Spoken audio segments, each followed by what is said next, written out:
So Diana Garcia, just, and this is how I roll when we're all of us together. You've got your tea, or it's kind of chilly up here where I am up north near Chicago. It's a little chilly, so I've got my green tea with ginger. You might have your hot chocolate or your lemon water or cucumber water. It's just us together. So we're flexible. So already I'm gonna go off script. Diana, I am a community based doula from Family Focus Aurora. Just jump right in the chat and tell us a little bit more about what that is. I'm so excited to have you with us today. We're just having more and more the variety of participants we're having during this time of COVID-19 is just expanding. Even, I mean, we even did one webinar and there was someone all the way from Hawaii that joined us. So Diana, if you wouldn't mind just jumping in the chat and sharing with us a little bit about the work that you do. And while she's doing that, I'm just going to do a sound check. Make sure that everyone can hear me. So you have a little icon up at the top of your screen. If you would just click that hand raise so that I know that you can hear me okay before we get started. And I hope I said your name correctly, Diana Garcia.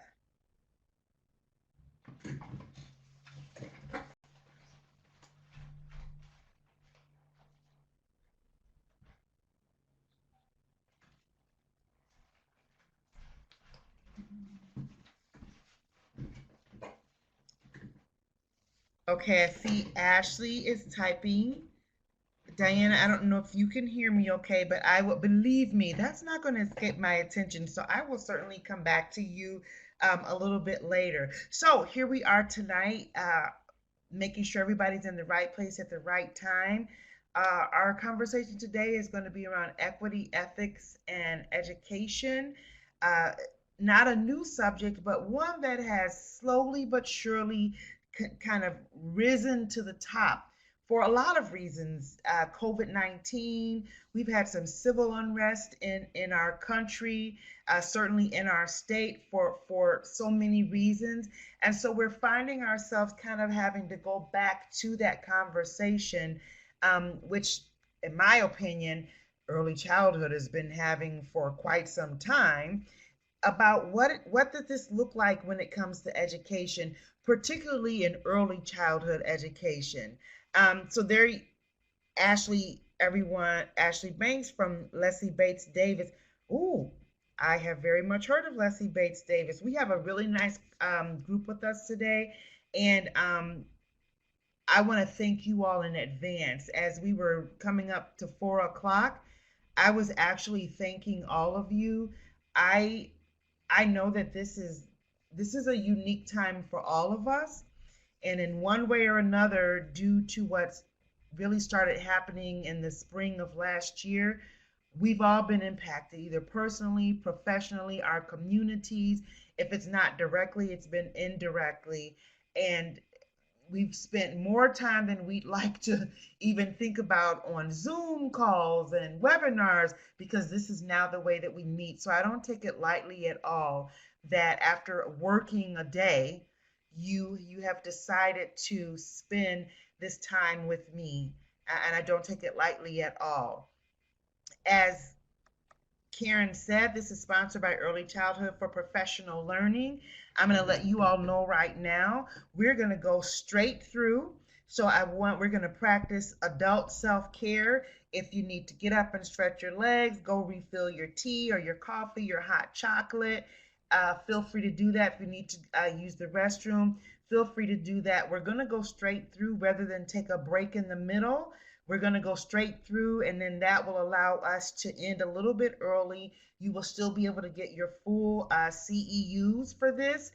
We'll hand everything over to Karen for housekeeping about the evaluation and all that, and enough time to just, again, finish a little bit early. If you've got children that are with you that may have homework that they need to take care of before tomorrow, we just want to value your time and make sure that we validate the fact that these are some unique times that we are in.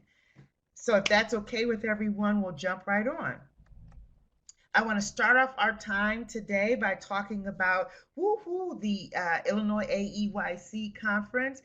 For those of you who don't know, every other year, Illinois AEYC, which is a subdivision um, in AEYC, National Association for the Education of Young Children, they have a conference, a statewide conference, and because of COVID-19, they had to make the decision of, do we as early childhood community come together or not? Which of course we know the value of community. So they have transitioned their conference to a virtual conference. And I do believe I saw Stephanie Hurling uh, name pop up. So Stephanie, if you want to just wave your hand so everybody can see you or jump in the chat. She is the president of Illinois AEYC, and just you can imagine what she and her team are going through to transition everything from a face-to-face conference to a virtual conference. These are the dates. Registration for it is out. There is no travel expenses, so we're really hoping that you'll be able to. Oh, thanks for that reminder, Stephanie. There is a registration fee, and as in the past, Illinois AEYC does want to help those who would like to come, but may find that their budget is not cooperating as much as they would like for it to. So there is scholarship information available, and if you want to, Stephanie, you can put a link in there for that. I see Karen is typing; she might be putting it in as well. And if not, please go on the Illinois AEYC. Just go into any search engine and type in Illinois AEYC. That conference will come up, and you'll be able to find out not only the conference information, but the scholarship information as well. So thanks for being with us tonight, Stephanie. So here's a little bit about me, everyone. I do see some familiar faces, and I really see some new names as well. So I just want to tell a little bit about myself. I also want to let you know, if you have a preferred pronoun, please let us know that. I typically just normally I might say thank you, ma'am, or thank you, sir, not meaning to be disrespectful to anyone. So if you have a particular preferred pronoun that is important to you, other than that, I'm just going to call us all friends and just refer to everybody by first name if that is okay with everyone. So here's a little bit about me. In this day and age, I am telling you now, if you were on any of the professional learning webinars with me over the spring, over the summer, you saw this. I'm letting you know now, if you're going to be on any more with me between now and until we exit this time from COVID-19, you're going to see this. I am going to be presenting at Illinois AEYC, and you're going to hear me say this again because it's important. You know, in this day and age of COVID-19, there's a lot of guidelines and updates that are coming out. And so I'm just sharing with you that nothing that you're going to hear today goes against or is meant to impede anything that we know about the Individuals with Disabilities Education Act, anything at all that has to do with students with disabilities. That includes IEPs, 504 plans, making sure our families are engaged in our meetings for students with disabilities, following IEPs and 504 plans. ESSA, Every Student Succeeds Act, is still the law of the land. The United States Department of Education has been very, very clear about that. It is the law of the land. And so our state has an ESSA plan that we are bound as a state to follow. And then, of course, we have ongoing updates and guidelines that come from Illinois State Board of Education regarding COVID-19, and executive orders that are coming from the governor's office for COVID-19. And I'll just share with you some of those executive orders. In the governor's executive order, the phrase social distancing and quarantining were not a part of the stay at home order. In fact, our executive order is stay at home in that first phase. So we were not calling it being quarantined or anything like that, or isolated. The governor's order was stay at home. Got a little pushback from that because people were saying, Well, what about people who are in temporary living situations? They may not have a home, to stay at home and be in safe, but that was the language that the governor used. But more importantly, the governor's executive orders refers to what we are experiencing now as remote learning. It is not e-learning, virtual learning, online learning. It is remote learning, which in the governor's thoughts through his executive order, it encompasses at home learning, virtual learning, face to face learning, or a hybrid of that. So, as you hear me talking today, if I do reference our learning style now, I will be using remote learning. And then, last but not least, um, we are now well into our 2021 academic year, and so many districts and programs have come up with how they are going to define this school year for the district. Your district, if you are in a community-based program, what your director, in accordance with DCFS guidelines, have put together, that takes precedence over all things. And I don't think we're going to come up with anything today that would seem contrary to that, but it's important. We don't want to frustrate or confuse an already frustrating process for so many of us. So we just want to just put that out there. And again, if you're on any webinars with me until we exit out of this, whenever that might be, I will be just, that'll be kind of my first things first. I also want to let you know that we do have a nice sized group with us today. As Karen said, the topic of our conversation today, I'm really going to encourage us to be very, very candid and transparent. And so, unlike what we normally do, is you have this chat bar on the side where everyone's name is showing. We're going to be doing a lot of our chats in what's called a poll format, so that what you are sharing, you can be as candid as you like to be, and no one's name will be attached to anything.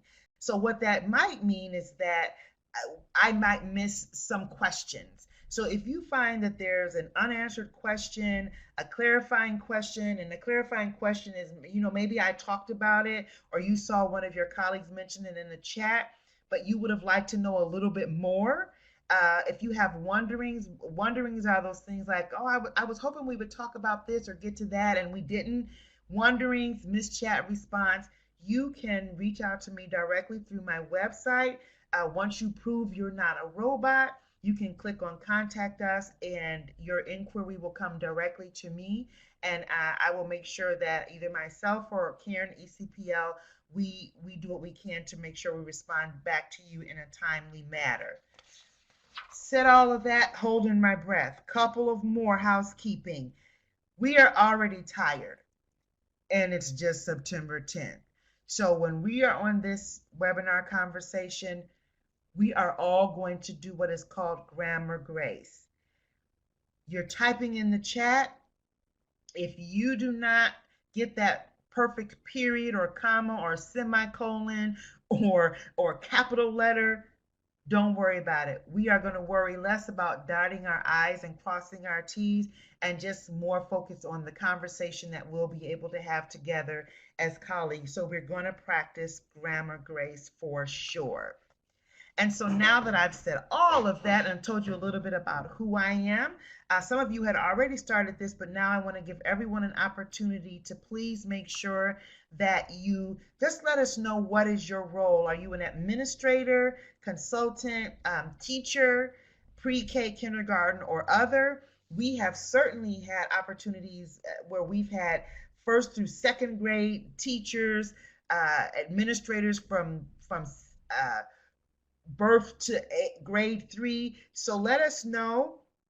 If you're a parent, guardian, family specialist, you can enter that in the poll.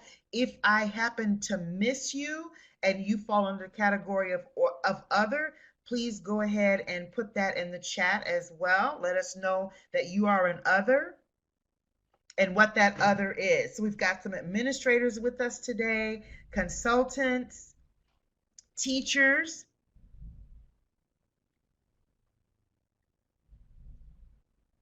pre-K, kindergarten, or otherwise, family specialists. Woo, woo, give a shout out to our family specialists. Aren't we learning what we've talked about all the time in early childhood. Who is the first teacher? Families are the first teacher. Who is the most important teacher? The family is the most important teacher. And now that we are in this area of remote learning, we're really having to go back and remind ourselves the importance of partnering with our families. So shout out to our family specialists. I think I saw a school social worker on there, Penny. Whoop whoop. I put that under the category of specialized services. So we certainly know we need our social workers now more than ever. There you go, Diana. I want you to explain to us, for those who may not know, hint, hint, me, I'm those who may not know, a little bit about your work as a doula. I am so excited to see that. And if you wouldn't mind putting that in the chat, we'd appreciate it. And while you're doing that, I'm going to be giving some shout outs. Early Head Start, whoop, whoop. Yes, in the house. I love it. Title I Pre-K, Catherine. I'm about to date myself. When I started in this field, I started in community-based programs when it was known as Title 20, which was many years ago. CFC head teacher, lots of parent educator, pre-K expansion. Love it. There you go. Linda is a homebound teacher. Oh, wow. Yes. So Linda, are you have your child care program is in your home, or are you a homebound teacher where you are actually providing services for students who are not well enough, typically would not be well enough to be in a school setting either way? That's very interesting. I'm very excited to see this mix of people, and I think this is going to really help us when we get into some of our conversation. So I want you to briefly just tell us, this chat box is going to come over. Are you a community-based, PFA, PFAE state, Head Start, home-based, kindergarten, district charter, private, and where you are located? The chat box is going to come over, and please let us give us a little bit more information about what the type of program that you're in, school or district, and where you are located.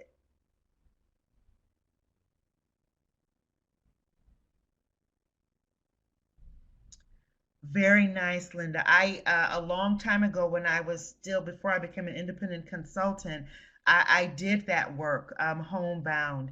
And I tell you, we have some of our children are not well.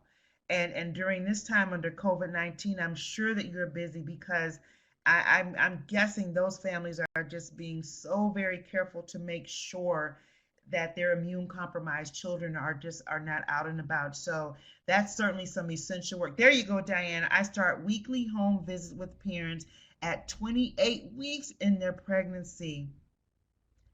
Now, if that's not some early intervention, what is? Diana, thank you so, and I hope I'm pronouncing your name correctly, saying Diana. Thank you so much for being with us today. This is, we've always said Illinois is a P20 state, preschool through grade 20, which is high school. And I have to tell you, I am on three subcommittees of the P20 Council, and there's been a lot of conversation about, and what about all the children before the preschool, that birth to 3, making sure that we are mindful of the fact that if early childhood education and care is important, then certainly early intervention, what is happening before our children even get here and working with their families, is important. So thank you for sharing that, Diana. Thank you so much. See, lots of folks from CPS on and DFS. So Melissa, I'm going to ask you if you know someone named Beatrice Nichols. If you are with CPS and DFS, you may know Beatrice Nichols. And if you do, just hug, love me some Beatrice Nichols. I had an opportunity to work with her many years ago, and I just hold her in very high regard. Yes, yeah, whoop, whoop. Thank you guys so much thank you everyone for sharing where you are coming from. Nonprofit Child Care Center in Northern McHenry County. That's Sheila. And I we've done a whole lot. I think Stephanie she's the president of Illinois AEYC. She's also a consultant and she's the project director for Illinois StarNet region. Oh, Stephanie, I'm so sorry. Remind me again of your region that you are over for StarNet. I will say between ECPL, thank you so much, Region 4, resource specialist for Region 4. Um, we've done a lot to try to make sure that charter schools, um, community based home providers are aware of these opportunities because as we build our community of practice, we all need to learn from each other. We have just got to learn from each other and support each other. And so this is going to be really important. And I'm going to just end this with Sinthu from Teach Plus. I was just emailing back and forth with Josh Kaufman today for some initiatives we're going to be working on. So love it, love it, love it. Now we all know who we are. Why are we here today? What is it that you hope to gain when you think about equity, ethics, and education? What is it that you hope to gain by our conversation today? And here's where we're going to transition into our anonymous box, chat box, so that we can really just be as candid as we possibly can. Briefly share what you hope to gain by joining the conversation today about equity, ethics, and education.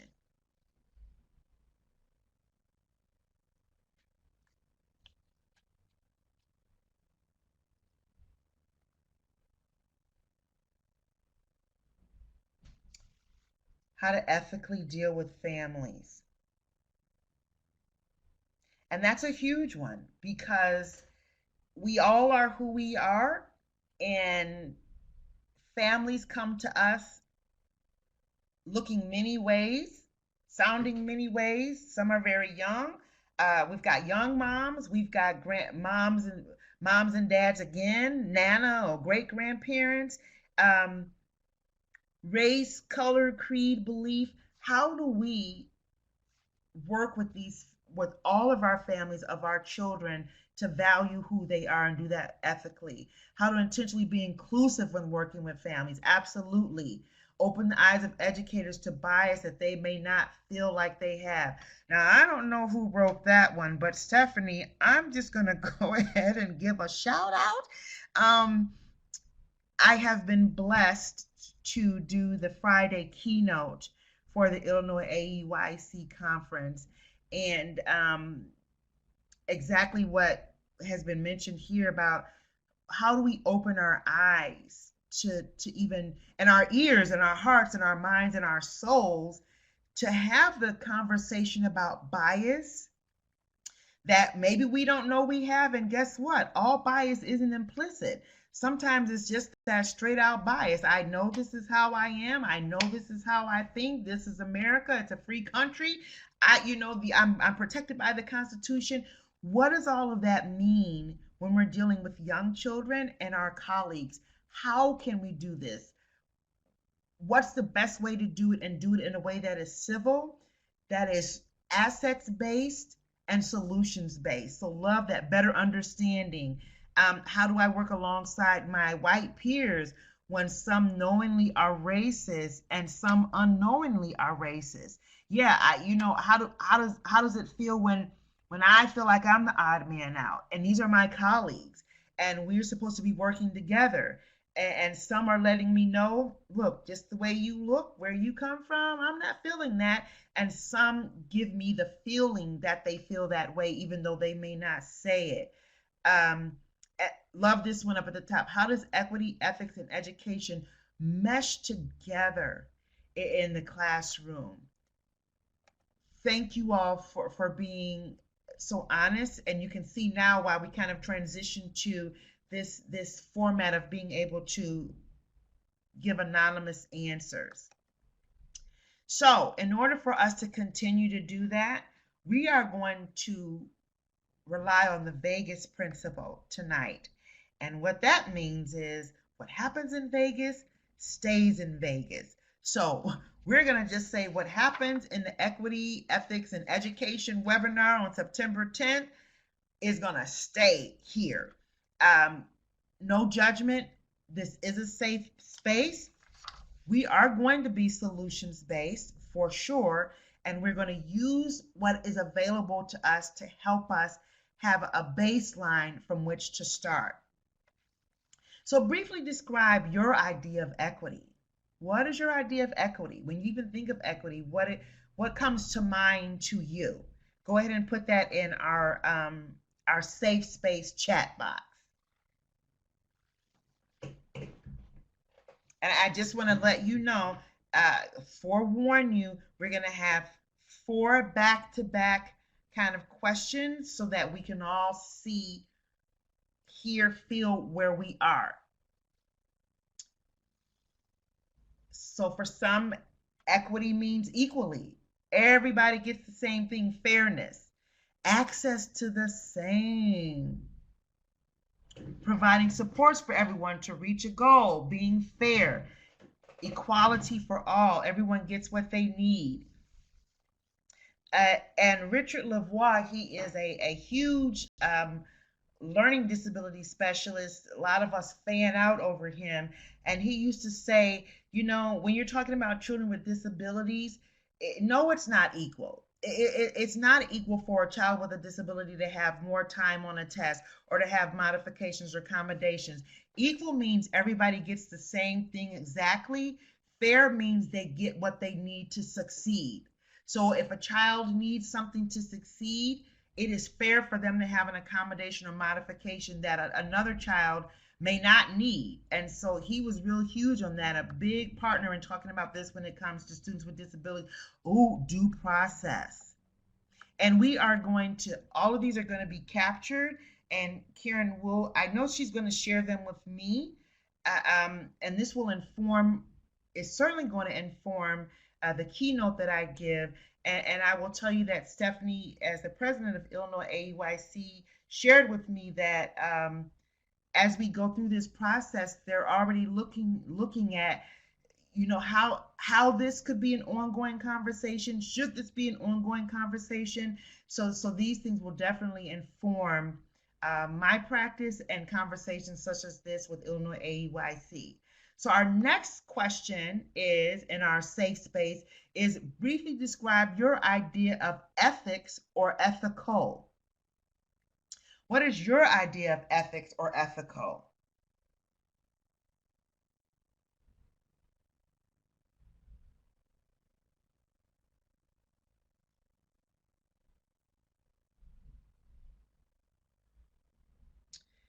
Linda, I'm looking at what you put there, and you said,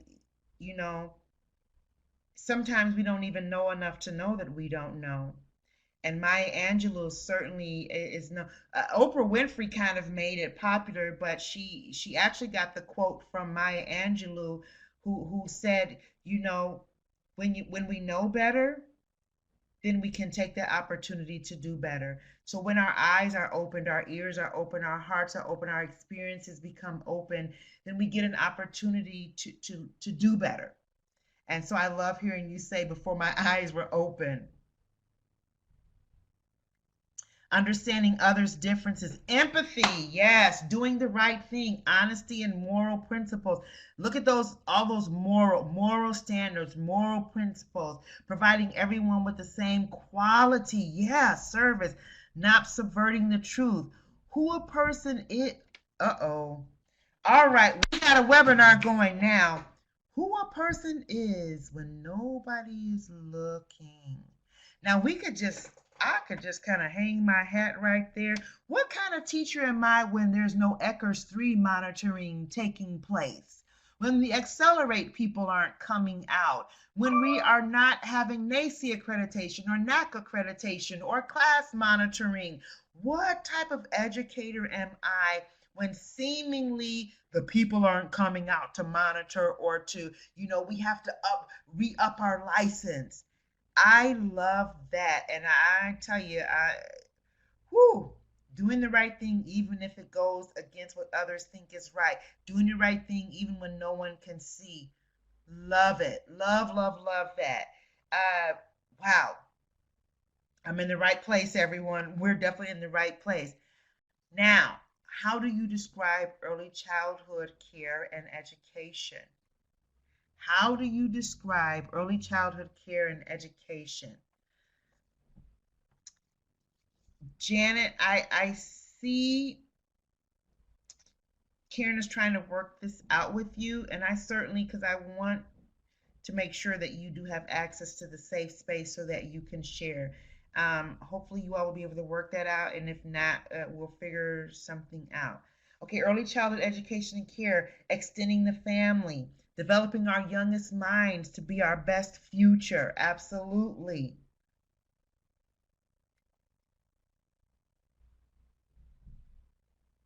I see others are typing in, and as you're doing that, um, it is a very broad question. Like, what is she trying to say? Providing for all. Whoever wrote that, there's a method to my madness, which I will share with you. If you notice, and this kind of it talks about equity in a way that sometimes we don't think, because sometimes when we talk about equity, we kind of go straight to that uh, thinking about race or gender. But we've struggled with this in our own state and really even across the country, just when it comes to our profession. Many early childhood care and education is kind of a new phrase in our state, and it has been used recently because there was kind of a us and them between district run early childhood programs and community based early childhood programs. And there was this myth or underlying, and sometimes not even underlying, just straight out explicit bias that district programs are better than child care programs. And often we were finding out that our district programs and our child care programs, there was not a lot of, as we say to our children, sharing is caring. It's so much fun. And so to address this, they started saying early childhood care and education as a way to try to make it seem like it's all one, we're all one family. Where we choose to provide education may be different, but all of these children belong to all of us, all of their families belong to us. Head Start, early Head Start, um, if it is an early childhood program, archdiocese in a private place, if it's a district run program, it all falls under the umbrella of early childhood care and education. So believe it or not, this very phrase, and I asked this on purpose, it is a result of us finding that we even had our own biases as we thought about early childhood programs and how we were not being as nice to each other as we should be. So the truth about early childhood care and education, I think someone said it, is it really is that formal education that puts all of us together as equal partners, whether it's a district run pre-K program, a community based child care program, archdiocese, home based. We are all in this together. And then last but not least, what do you think? And here's what I want to know. Do we even need to have a conversation about equity and ethics? Why or why not?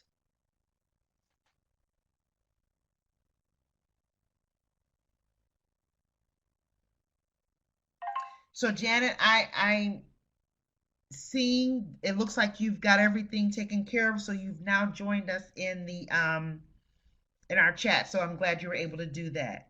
So here's what we're working on now. Do we even need to have a conversation about equity and ethics? If yes, why? If why not? If you think the answer is no, then why not?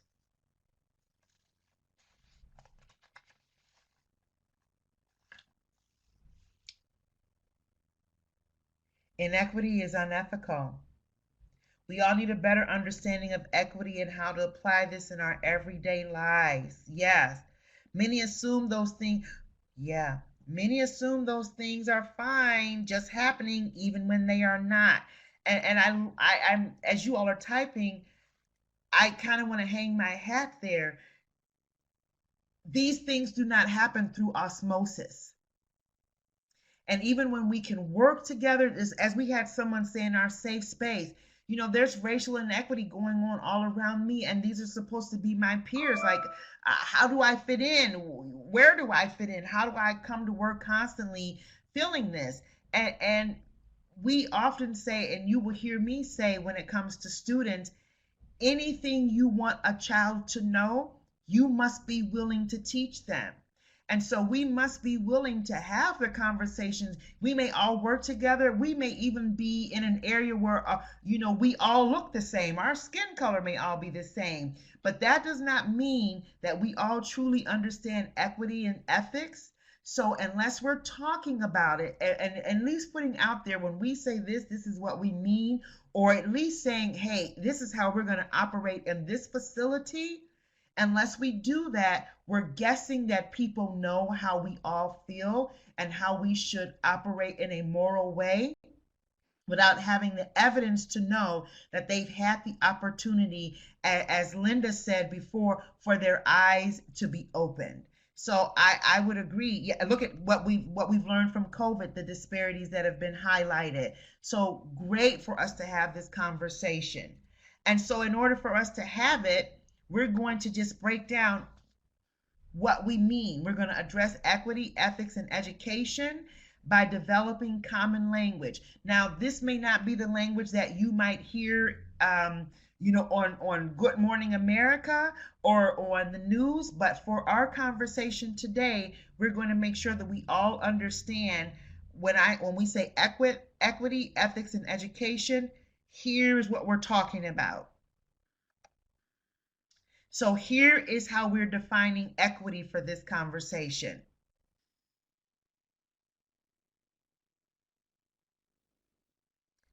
When we make sure that a person's or student's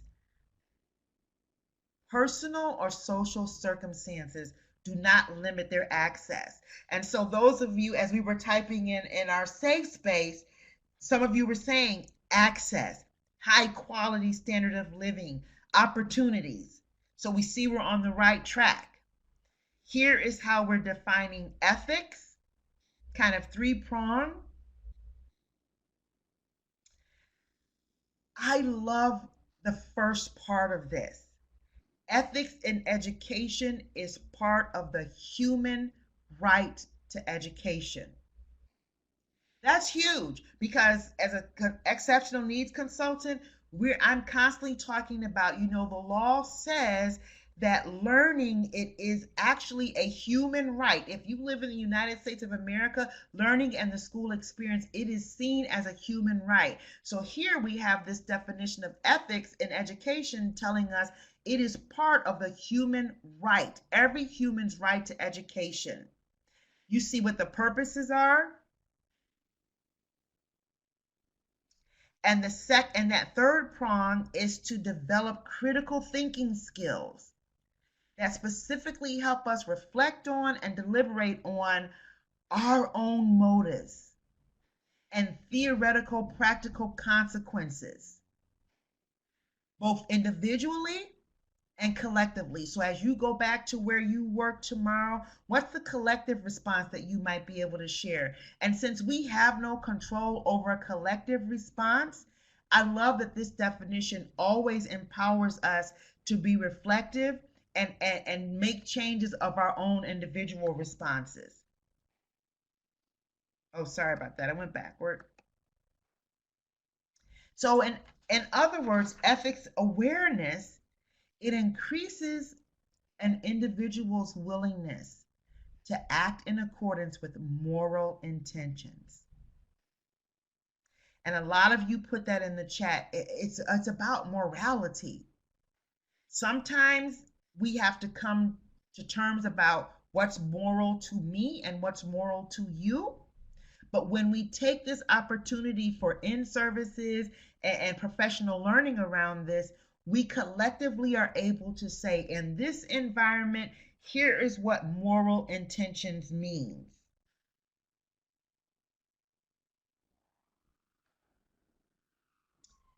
Equity in education for us is going to mean this. It is not about race only. It is about gender, ethnic origin, family background. When we do not allow anything to become an obstacle for a student's ability to achieve positive academic outcomes, and that all individuals are afforded the opportunity to reach. And I love this definition that I shared.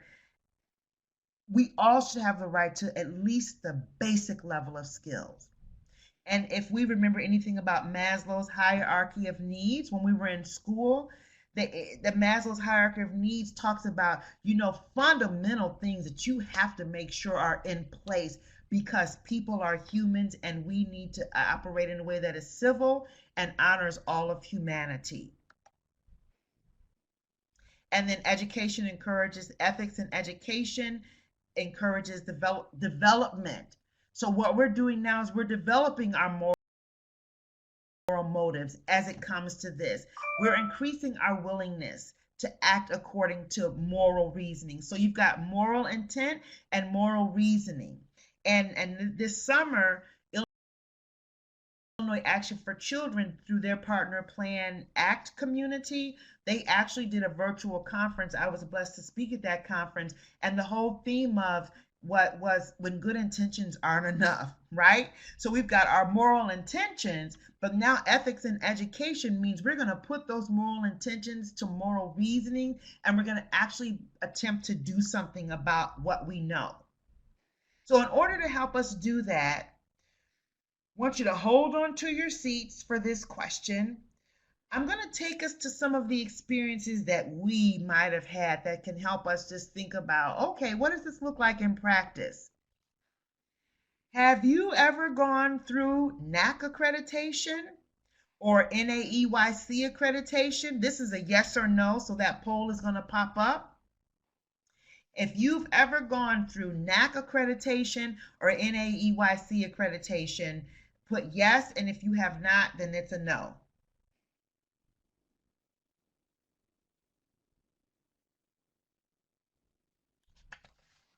And the reason I said hold on to your seats is because anyone that has gone through NAC accreditation or NACE accreditation, you know what it's like when you get that window for your unannounced visit to come up. And for those of you that have not gone through NAC accreditation or NAEYC accreditation, think of that feeling that you get when it's time, when they're telling you, okay, the ECRS 3 monitors are going to be coming out, or DCFS is coming out, for our license.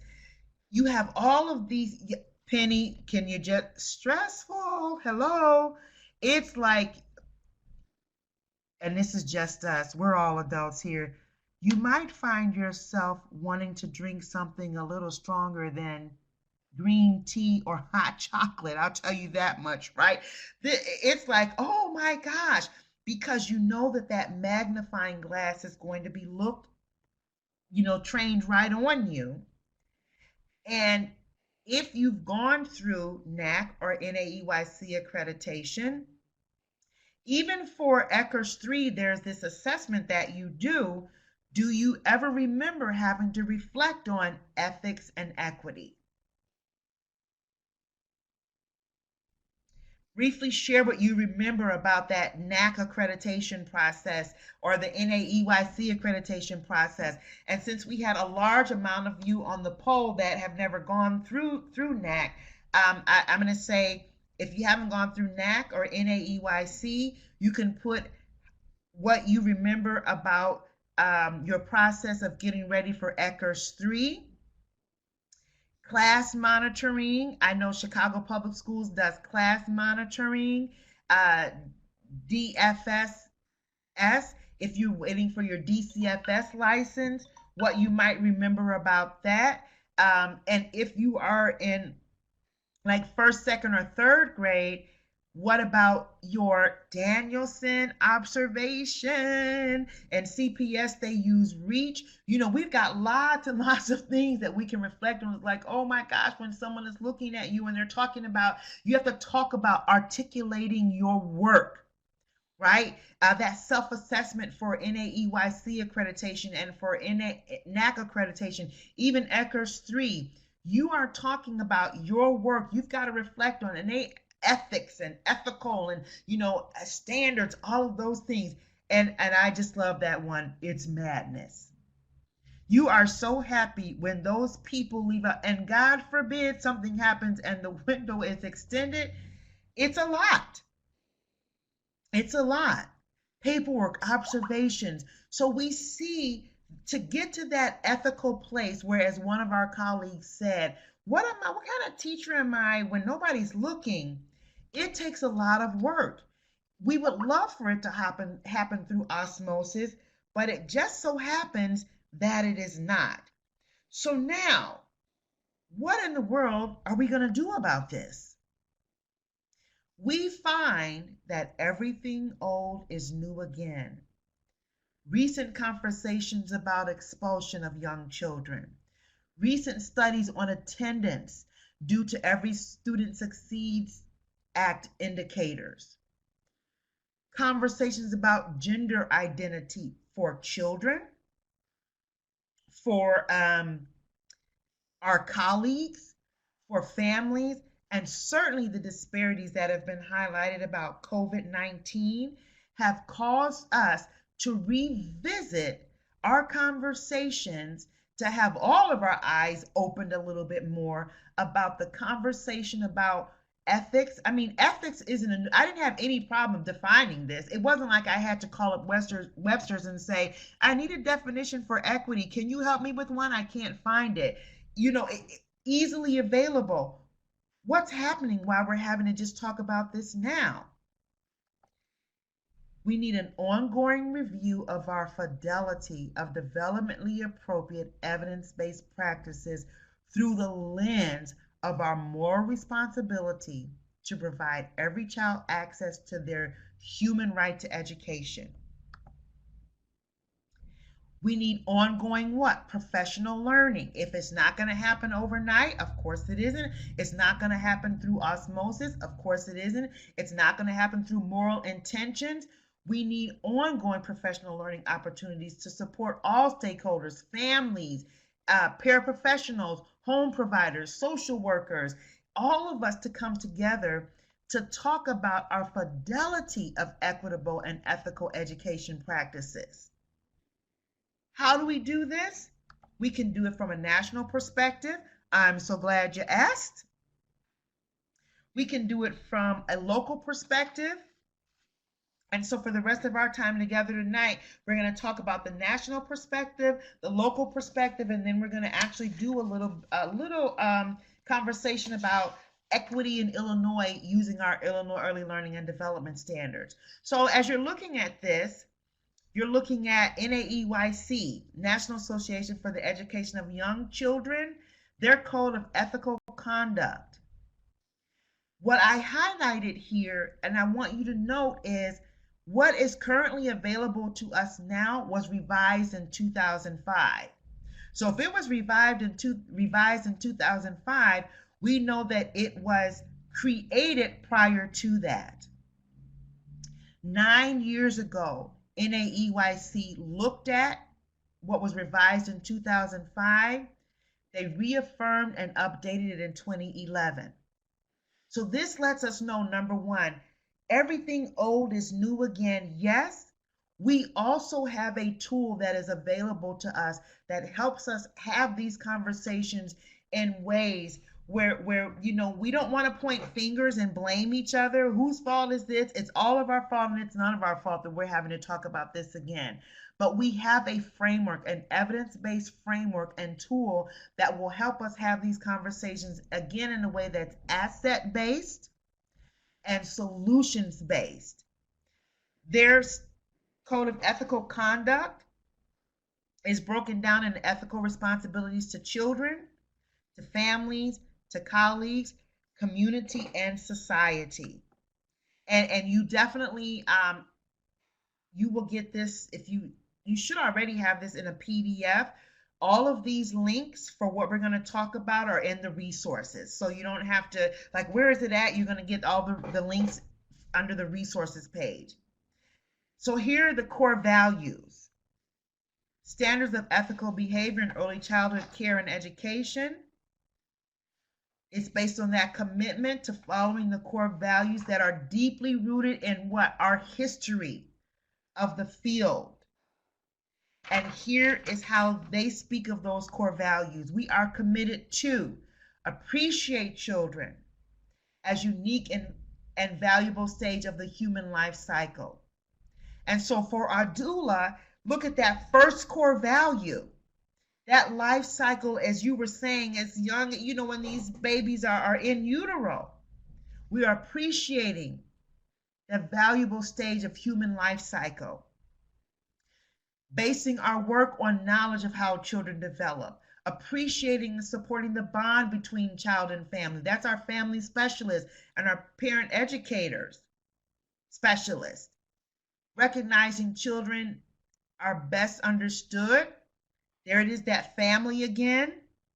The dignity and worth and uniqueness of each child, family member, and colleague. And just for those who were saying, I'm having some concerns of my own collegial community, here is why I'm sharing this, because if we're going to have these conversations, we need a framework. We need a way to be able to do it where we can say, hey, look, this is what NAEYC is saying about this. And you could literally break these down into a series of in-services or like a book study or a position statement study. You don't have to do it all at once. But here, these are guides for us to be able to use so that we can all come to the table as equal partners. Recognize that children and adults achieve their full potential in the context of there it is, relationship. Now, if you know anything about Ecker's 3 in class, it's all built on what? The relationship between teacher and student, teacher to teacher, teacher to paraprofessional, class, all of these things. So here's that everything old is new again. This is not necessarily telling us anything new, but it is reminding us of the importance of these issues, of these core values. When it comes, so I want to go back to this before we pull that poll over. I want everyone to just take a minute to look at this. And in fact, I'm actually going to go back. Here's the core values. Here they are. There are several of them. Really get a snapshot of that in your mind. And then go to our safe space and tell me which, when it comes to your own personal practice, because remember, the overarching goal is to have individual and collective change. What we are empowered to do is have our own change. We may not be able to shift the collective body, but personally, what can we do? So as you look at that, what resonated with you? When it comes to your own personal practice, which of those core values resonated with you the most? Family and relationships, appreciating children.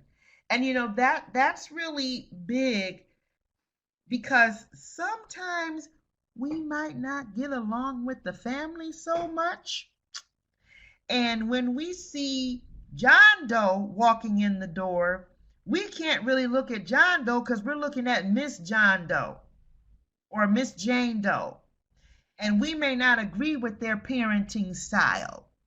We may not like the fact that, everything we ask them to do, they're so contrary. That can easily overflow to how we feel about the child and how we treat the child. So we appreciate our children for who they are, as what did the definition tell us? The human right. What every human has the right to. Yep, starting with yourself.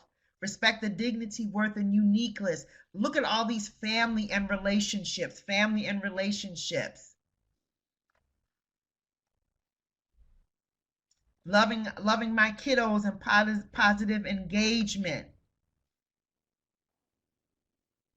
So when you look at this and you see what resonates with you, you can easily reflect. And reflecting to see if there's a leak in the faucet, that's not an indictment on us as educators. It's really that moment of pausing and saying, I think this is the person that I am. I think this is the educator that I am. I think that family and relationships are important to me. How am I living that in my actual teaching experience? You reflect. If there's not if it ain't broke, don't fix it. If there is a leak in the faucet, we can pause and be preemptive and proactive in what we do before we have a full out water gush. Thank you all so much for sharing. I'm really appreciating your responses, and I hope as your colleagues are looking, you are enjoying it as well. So we've got another position statement from AEYC. Now you'll note that this one is a little more recent. And whereas the first one was talking about ethical conduct, this position statement is talking about advancing equity. So they're saying, how do we move that needle forward? How do we not get complacent and just decide, oh, well, we've got these position papers and everybody should know, just read them when you get a chance. That's not enough. What NAEYC is saying, we've got to keep moving. We've got to keep going back and looking and updating and revising. And now we've got the ethical code of conduct. Now we've got to really have this conversation about advancing equity. And here is the purpose of the statement.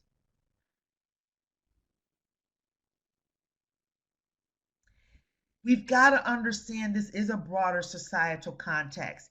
Even though we can't change the broader society, we need to understand and respect that as we try to advance, because everyone is not going to come to the realization of even wanting their eyes to be open. Some may have their eyes open and then on purpose close them back. Some may look at advancing equity different from how I might look at it. So we've got to understand this broader societal context and know that that means a lot of different mindsets are going to be coming with that broader context. And then looking at these biases we refer to here are based, there it is again, race, class, culture, gender, sexual orientation, ability, disability. I would even put in there advanced ability. Some of our students, they're like 4 going on 14 or 40, right? 2E children are twice exceptional children. They both meet the definition of exceptional needs because they are challenged in one domain and then advanced in another. Very, very hard sometimes for teachers to understand how to properly address those children because they are so advanced in one domain or area of learning and challenged in the other. It's like, which part of that child do I address? So it's ability, disability, advanced ability, twice exceptional, language. Do we look at children who are multilingual learners as a problem that needs to be solved? Or do we embrace the language that they bring to our classroom as well as the language that their family brings? Look at all of this. NAEYC, they went to great lengths to try to say, and by the way, when we talk about bias, hey, everybody, here's what it means.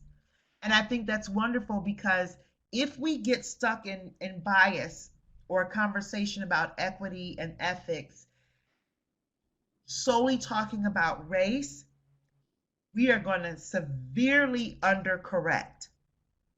We're going to severely under advanced, and I know that's not good grammar, but as I said, we're going to use grammar, Grace, we will not really do what we need to do. At the same time, as we are explicit about this, you can easily take these apart and say, for this conversation, for this in-service learning, we're going to talk about race. This one, we're going to talk about class. And I tell you, that keynote, we're going to just flesh this out a little bit because we need to. And I think it's important to say, when we're talking about advancing equity, it is not always Black against white or African American against Caucasian. We can break down our own within our own races and cultures, even within our own profession. As I just said before, a lot of stuff was coming out that there wasn't a lot of balance or intersection between programs that are at PFA district run programs and PFA programs that are in child care facilities. And we really needed to reconcile that. And I think we're still reconciling it as a community, as my classroom is better than your classroom because of location or because of the title. So this is a great way to really pull that and say, yeah. Oh, thanks, Kimberly. Thank you so much. I thought your name looked familiar. Welcome back, I should say. So happy that you decided to join me tonight. So they broke this down for us. Here is the position that they come up with. And we keep seeing that word right. You're a human, you have a right. Education is a human right. All children have the right to equitable learning opportunities. They have a right to be engaged and valued members of society. Here are the recommendations. And again, just like those core values, they broke those recommendations down. They've got recommendations for everyone. And I love that AEYC does look, everybody needs to know this. So we're going to start what everyone needs to do, and then we're going to break it down. So it's everyone, recommendations for early childhood educators, for administrators, and see how they didn't leave anything to chance of a school, of a center, family child care homes, other early childhood education settings. So basically what they have said is, guess what? No one can get away from this.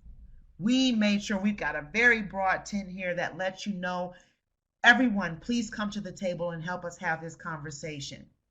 Recommendations for those facilitating educator preparation and professional development, such as myself.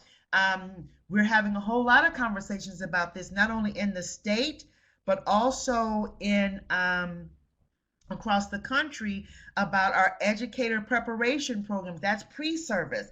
How are we talking about this before students graduate from undergrad? And are we revisiting it again in our administrative programs? Are we revisiting it again in doctoral programs? And then last but not least, hey, public policy makers, we've got some recommendations for you too. So I mean, NAEYC made sure, before you run away and say, oh, they're not talking about me. Yes, they are. And when all else fails, go back to bullet point number 1. You are an everyone. And so think about this. I'm going to go back real quick and just look at those recommendations for everyone: early childhood educators, administrators of school, facilitators, public policy makers. And you're going to have the link to this entire document from NAEYC. How could you use these statements in your own practice?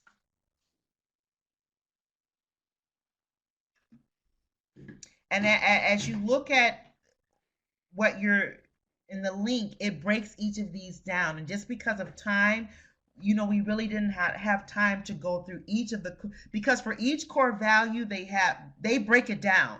They don't just leave it out there and say, guess what it means. NAEYC breaks it down fully. And we, of course, don't have time to do that in just a 90-minute webinar today. But I'm telling you, when you see that and you look at it, you will see how you can say, oh, we could just talk about everyone. And what do we think about that?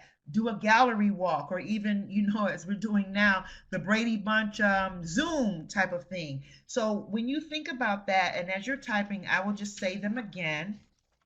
Recommendations for everyone, recommendations for early childhood education, recommendations for administrators of schools, centers, family child care homes, and other early childhood education settings, recommendations for those facilitating educator preparation and professional development, recommendations for public policy makers.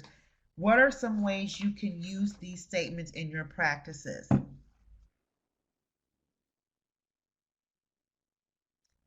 Yeah, re-examine.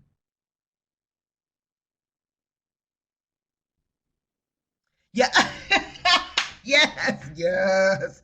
Put it, you know what you do? We just put it right alongside that face coverings are required. We can put that right there. And don't you love that? It's just like when you go shopping. Gosh, what did I come in here? I know I jumped in my car and I ran all the way to the grocery store.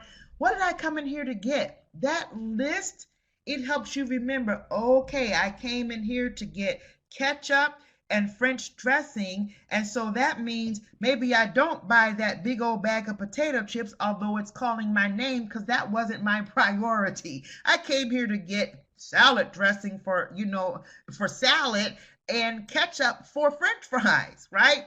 When you the written word is so powerful. And when you just take that out and put it around, especially if you take that, hey, here's some recommendations for everyone, it moves us away from pointing the finger like, hey, Joe, I know you need to look at this. No, everyone is everyone. So that includes me too. Learning about different lifestyles, reflect on the statements with team. Yeah, in multiple sessions. See, that's that ongoing professional learning. It's not, look what they did with that ethical conduct, revised in 2005, reaffirmed in 2000, reaffirmed and updated in 2011. We have to be willing to have ongoing conversations, not only because we need them ourselves, but because what about when new staff come? What about when new situations come, such as COVID-19?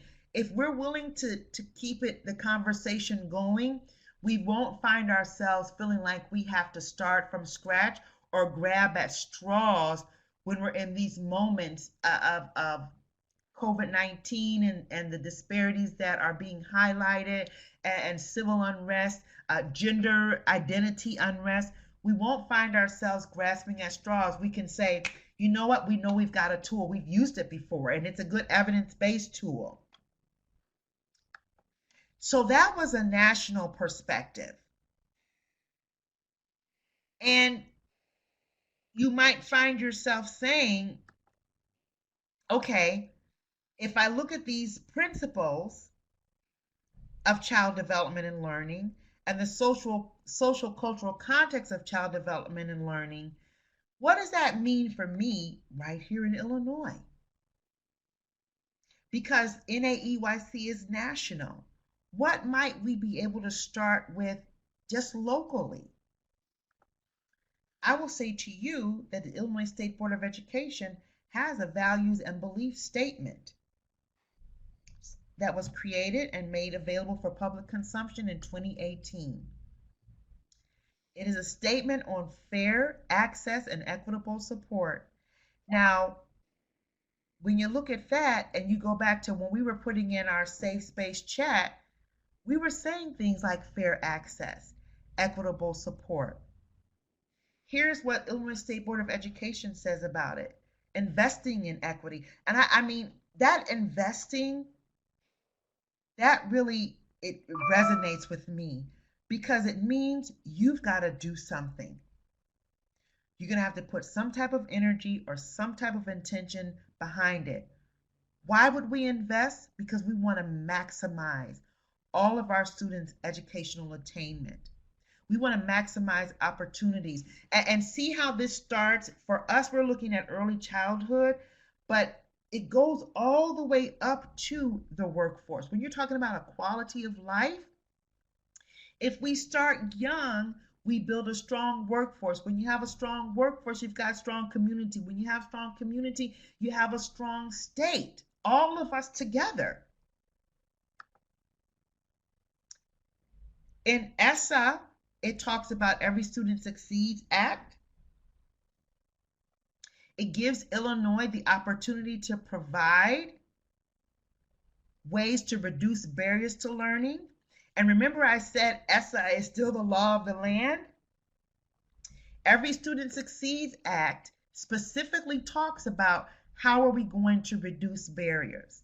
And so in the Illinois, the SR, what is commonly known as the ESSA state plan, it specifically talked about ways to reduce barriers to learning in order to achieve fair access. And if I'm an educator, I'm going in every day giving my best.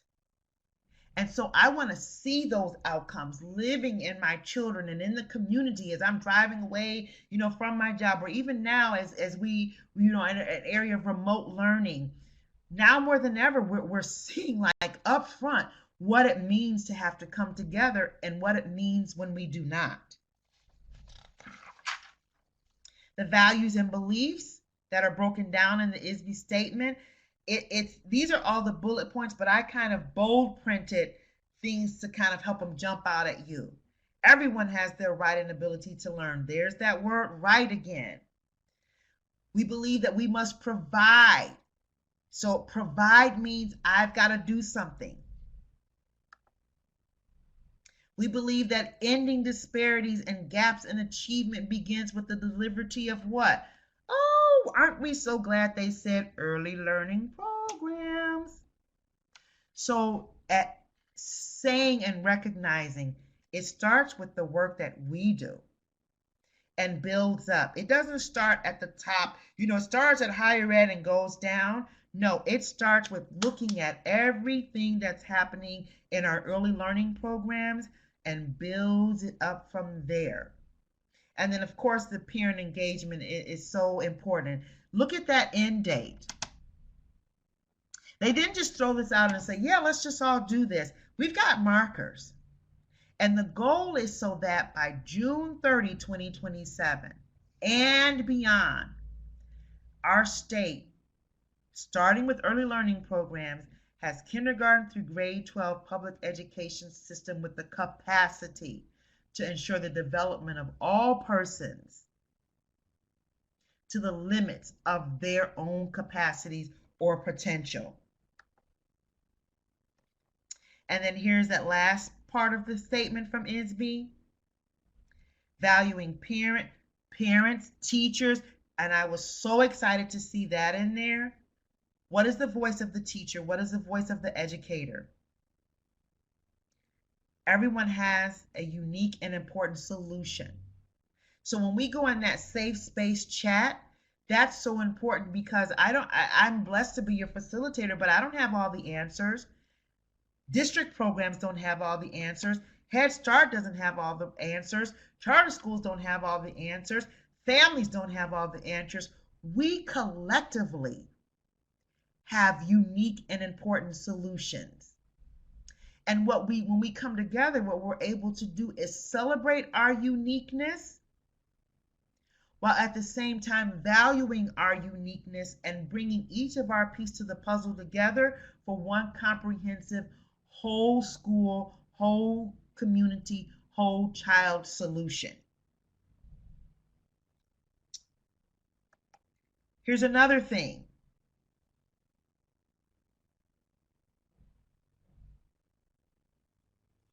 There's that training and support again, right? Teachers and leaders. And I dare say leadership is important. Hence the Illinois Principal Association Administrators Academy. Hence the upcoming Preschool for All Administrators Forum. It's important that leaders take the lead in saying, I too am learning.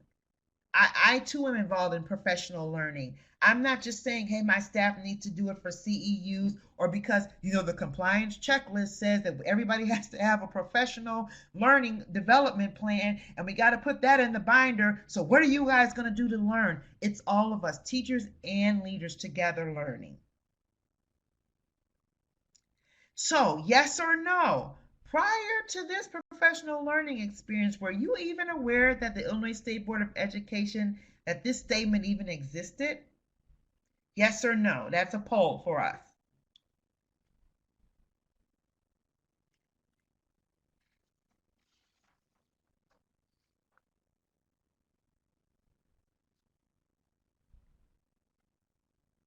And again, this is the Illinois State Board of Education Values and Belief Statement from 2018.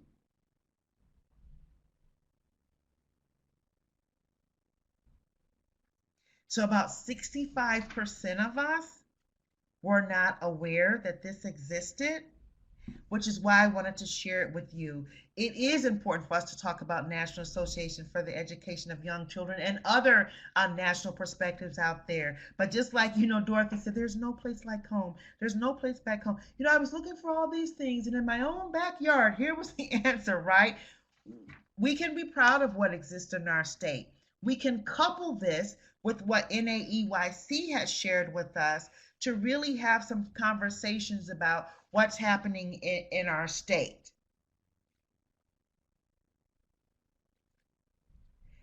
And so as you think about that, what are your thoughts on the values and beliefs from what we've just learned from Illinois State Board of Education? Just briefly share, and then we're going to jump in to finish up our time today, because I did promise you we would go straight through and we would end a little bit early. So just real quick, what do you think about ISB's value statement? And it is 2018, so it's very, very fresh. We certainly know that shouldn't surprise any of us if we think about the fact that due to COVID-19, these kind of statements may be revisited and revised, but certainly until something new comes out, we have this, and we do have the link to this in your resources for this statement from our own state board for 2018. And certainly we can share it with our colleagues and we can share it with families as well.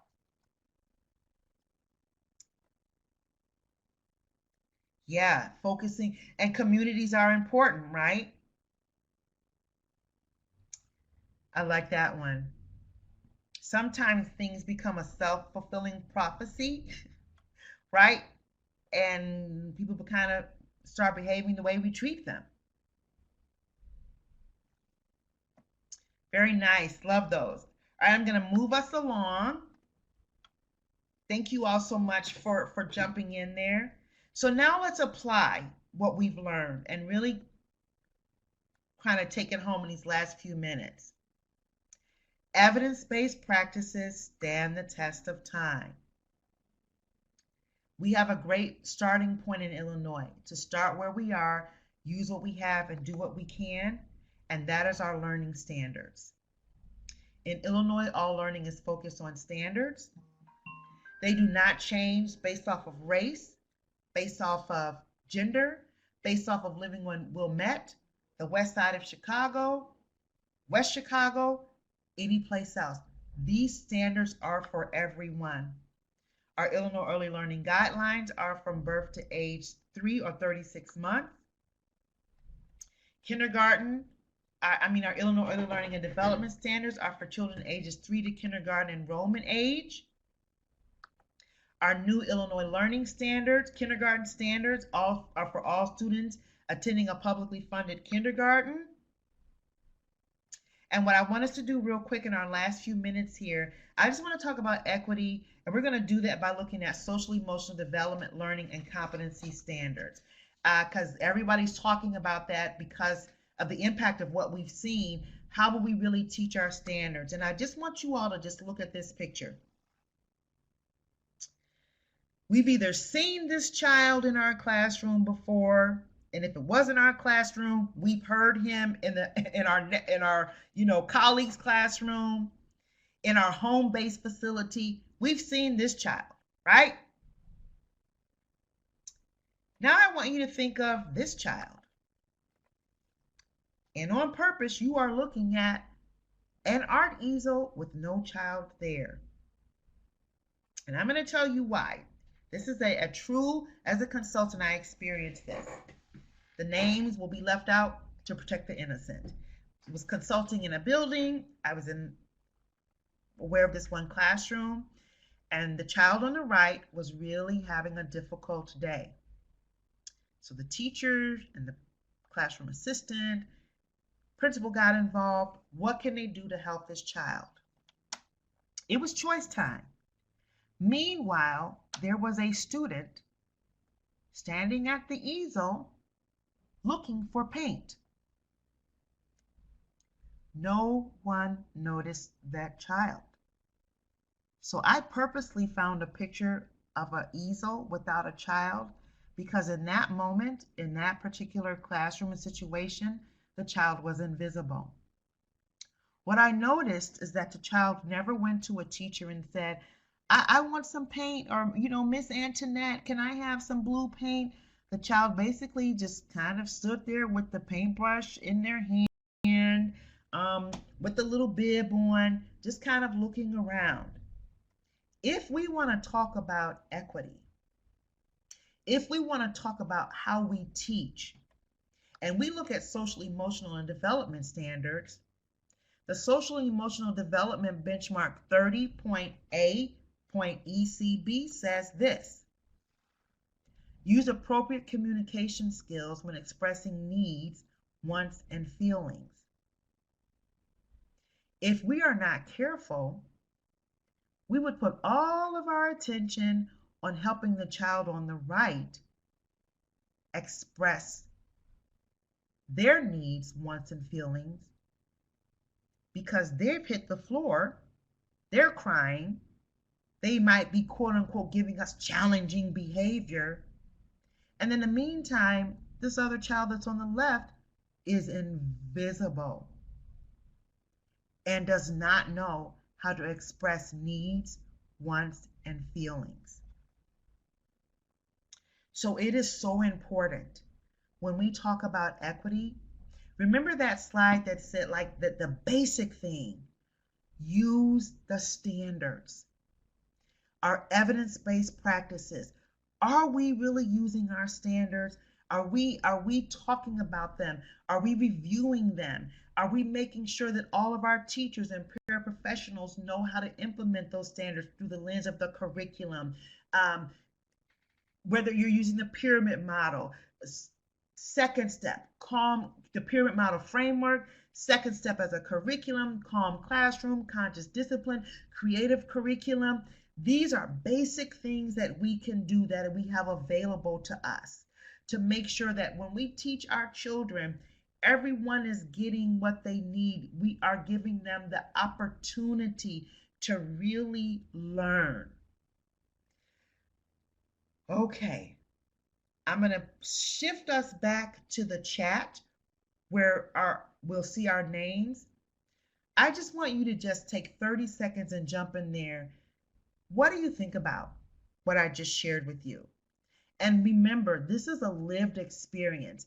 This is something that, as a consultant, I consulted a building around. What do you think about that? And where does that fit in when we're talking about those simple, basic equity issues that we have?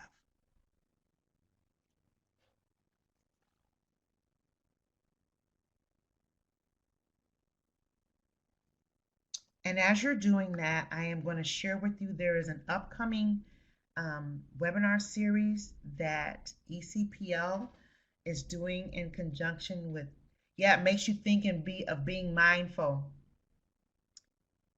Yes. And in this case, Melissa, they're invisible because this particular child literally did not know how to ask for what they want. But you could be invisible because of race. You could be invisible because of, gender. You could be invisible because of family income. There are so many things that either make us feel invisible as adults or cause our children to feel invisible. You're looking at, and you're going to get an email, I believe, about this later. I encourage you and invite you to become a part of this series. You do not have to do all of the professional learning opportunities in the series to get the CEU. You can do one or you can do all. Something very unique is going to happen. Shortly after each webinar, we are actually going to have a live Zoom table talk for participants who register and attend, where we're going to come together and just have live conversations about the webinar. So you might come and say, hey, I really like this. I went back to my classroom and I tried it. Or do remote learning, which is most of us now, remote learning. I thought about what you said and here's how I'm putting it into practice. Or, I'd love to ask my colleagues about, XYZ. They will be live Zoom conversations, table talks, and they're going to be very, very collaborative. And intentionally, they are going to involve pre-K and kindergarten so that we can really have build a nice community of practice. Karen is going to send that information to you. I encourage you, if your schedule will allow, to join those. And then word to the wise, as I did not keep my promise to you all at all to get us out here early. This is my own self-care code of ethics. Show grace to yourself. Show yourself compassion. And remember, life without rest is not sustainable. We've been going 1,000,000 miles per hour since March, trying to figure out how we were going to get through spring. When the summer came, we were so tired from spring, at the same time trying to figure out what is the fall going to look like. We have been going nonstop, either physically, emotionally, or cognitively. Life without rest is not sustainable. Every moment that you can, rest. When you mess up, show grace. When your parents they're not on Zoom, supposed to have been on at 5, 8 o'clock, they didn't get on to, show grace and show yourself some compassion. And with that, I apologize for not keeping, well, it's 2 minutes early, so maybe I did I did get us out a little early. I wish you all a peaceful, blessed, healthy, fun, and safe year. I hope to see you on some of these future webinars. I certainly hope to see you at Illinois AEYC, which, by the way, I will have special guests at those table talk. Hint, Stephanie Hurling, when I text you, please respond to my text. But we will be inviting some special guests for those live Zoom conversations, because it's going to be wonderful for us all to be able to give our perspectives. Thank you all so much for your time. I put you into the hands of